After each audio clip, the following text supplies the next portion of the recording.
ഇന്ന് ഞങ്ങൾ മൈസൂരിലേക്കൊരു കുട്ടി യാത്ര പോവാണ് കേട്ടോ. ഒരു വണ്ടി ട്രിപ്പ്. രാവിലെ പോയിട്ട് രാത്രി തിരിച്ചു വരും. അച്ഛനും അമ്മയും ആദ്യമായിട്ടാണ് മൈസൂർ പോണത്. അപ്പം ഞാൻ വിചാരിച്ചു ഇതൊന്ന് ഡോക്യുമെൻ്റ് ചെയ്ത് വെക്കാമെന്ന്. രാവിലെ കറക്റ്റ് 6 മണിക്ക് ഞങ്ങൾ ഇറങ്ങി. അല്ലേ എണീപ്പിക്കണ്ടെന്ന് വിചാരിച്ചു. പക്ഷെ വണ്ടി കയറിയതും അവൾ എണീച്ചു. ബന്ദിപ്പൂർ എത്തുന്നതിന് മുന്നേ അവൾ ചെറുതായിട്ടൊന്ന് മയങ്ങിയിരുന്നു. ആനിമൽസിനെ കണ്ടു തുടങ്ങിയപ്പോൾ ഞാൻ അവളെ എണീപ്പിച്ചു. ആസ് യൂഷ്വൽ മാനും മയിലും കുരങ്ങന്മാരായിരുന്നു മെയിൻ കാഴ്ചകൾ. ആനയും കാട്ടുപോത്തിനൊന്നും കണ്ടില്ല കേട്ടോ.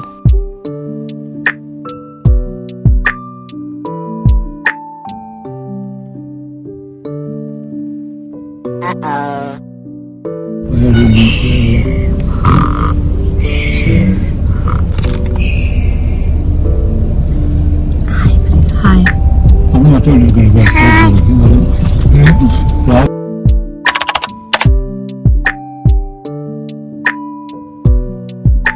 10:30 ആയപ്പോഴേക്കും ഞങ്ങൾ സൂ എത്തി. അപ്പോഴേക്കും ഞാൻ അല്ലിയെ റെഡിയാക്കി നിർത്തി. ഞങ്ങളാരും ബ്രേക്ക്ഫാസ്റ്റ് ഒന്നും കഴിച്ചില്ല. ഫ്രൂട്ട്സും സ്നാക്സും എടുത്തിട്ടുണ്ടായിരുന്നു. അതായിരുന്നു ഞങ്ങളുടെ ബ്രേക്ക്ഫാസ്റ്റ്. അത്യാവശ്യം നല്ല ചൂടുണ്ടായിരുന്നു. അത്യാവശ്യം നല്ല തിരക്കുണ്ടായിരുന്നു. പക്ഷെ അല്ലിക്ക് തിരക്കും ബഹളം എല്ലാം കണ്ടപ്പോൾ ഭയങ്കര സന്തോഷമായി.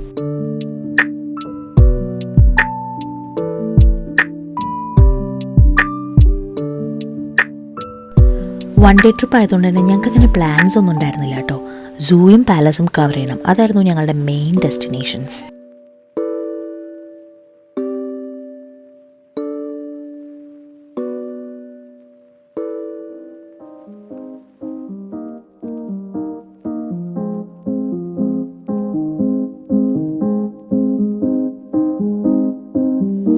ഉള്ളിൽ കയറിയപ്പോൾ അവൾക്ക് ചെറിയൊരു സ്റ്റാർട്ടിങ് ട്രബിൾ ഉണ്ടായിരുന്നു.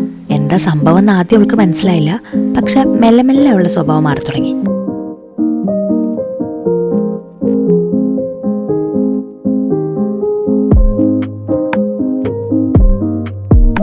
പിന്നെ നല്ല ഓട്ടവും ചാട്ടമൊക്കെ ആയിരുന്നു. പക്ഷെ ഒരുപാട് ദൂരം നടക്കാനുള്ളതല്ലേ. അപ്പൊ ഞങ്ങൾ വിചാരിച്ചു അവളെ എടുത്തുകൊണ്ട് നടക്കാന്ന്.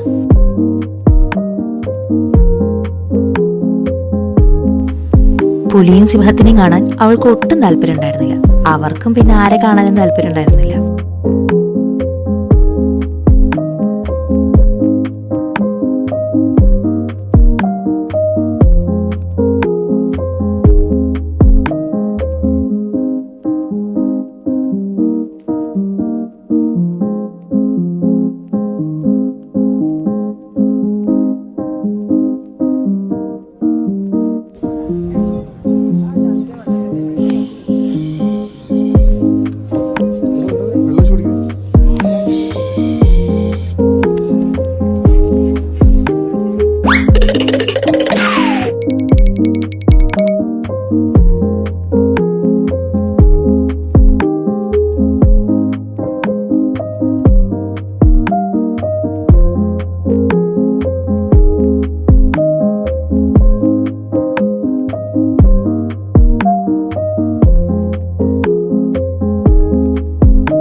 അല്ലി നല്ല ടയേർഡായിരുന്നു. അതുകൊണ്ട് തോളിക്കിടന്ന് അവളൊന്ന് മയങ്ങി.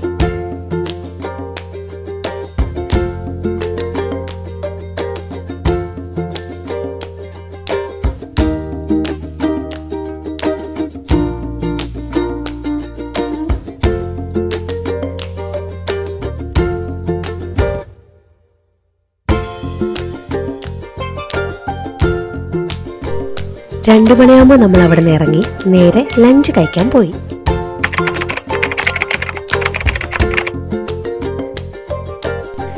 ലാസ്റ്റ് ടൈം ഞാനും അജുവേട്ടനും മൈസൂർ വന്നപ്പോഴും ഇതേ റെസ്റ്റോറൻറ്റിലായിരുന്നു ഞങ്ങൾ വന്നത്.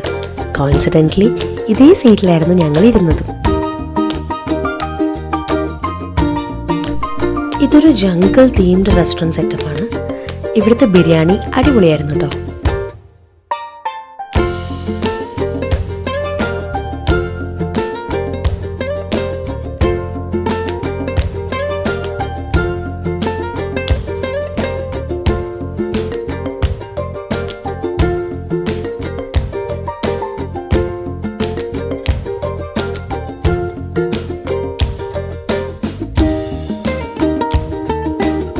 അവിടെ നിന്ന് നമ്മൾ നേരെ പോയത് മൈസൂർ പാലസിലേക്കായിരുന്നു.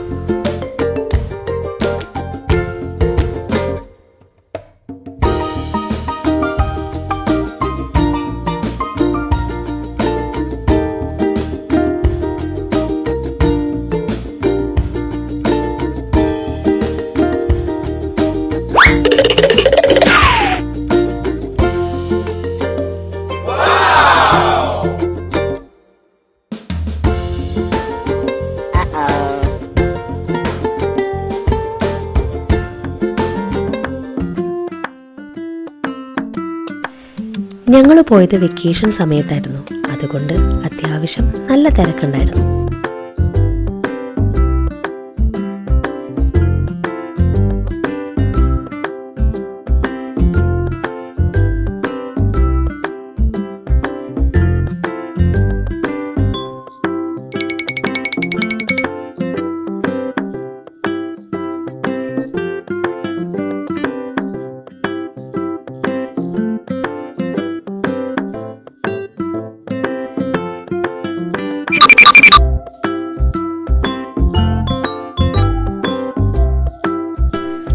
അങ്ങനെ പാലസ് കാഴ്ചകളൊക്കെ കണ്ടു കഴിഞ്ഞ് വൈകിട്ട് ഒരു 5 മണിയാകുമ്പോൾ ഞങ്ങൾ അവിടെ നിന്ന് ഇറങ്ങി.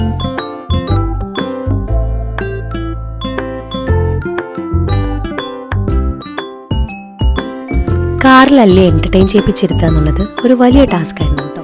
രാത്രി 11 മണിയായി നമ്മൾ വീടെത്തിയപ്പോൾ ഇടയ്ക്ക് ഡിന്നർ കഴിക്കാൻ ബ്രേക്ക് എടുത്തു. അപ്പോൾ അത്രയേ ഉള്ളൂ. Thanks for watching.